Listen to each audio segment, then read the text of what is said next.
Hello, my beautiful beauties and my wonderful lovelies. A pleasant afternoon to you. You know, I was just coming across Mel Gibson. I like her because I consider her like a social scientist slash psychologist, and she echoed something that has been a concern of mine that I've spoken about.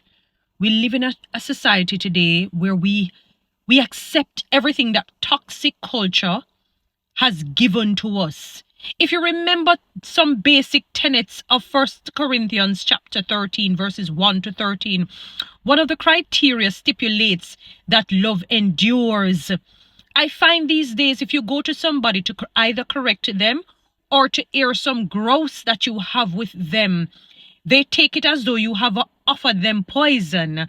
You know, instead of saying, look here, there is a nail in our relationship and we need to remove it because it's creating some sort of harm and hindrance to this relationship, to this friendship. And what we do, we end up ghosting, we end up blackballing, sometimes gaslighting, whether deliberately or not, the individual who approached us on an issue or on a matter.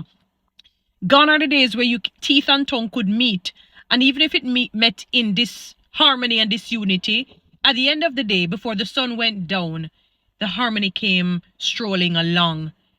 And there are many, many friends who have many regrets today because they ended friendships that they should not have ended. Many wives are in regrets today because they ended relationship. Well, more husbands, because men tend to leave quickly or quicker than the woman. They're in regret because they realize that they had given up the best human being as a spouse for them, and they can't return. Beautiful people, I'm not saying that you must take abuse, especially if the individual, the perpetrator, let me call it that way, the villain, is not willing to change. Then you know you have to separate. There's a difference. But I'm saying that just as how the individual is a flawed being on normal circumstances, you too are a flawed being, and they have to understand your idiosyncrasies, your weaknesses, your defects. Don't be quick to end your marriages. Do not be quick to end your friendships. Know that at the end of the day, if God comes to you, say, God, I tried. I worked at it, God. I gave it my best. And you will know within yourself if you had given it your best.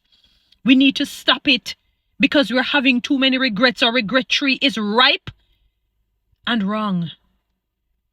Beautiful people, love endures. Love keeps no records of wrongs. Love is patient and it is certainly kind. Love today. Follow me on TikTok. Subscribe to my YouTube channel.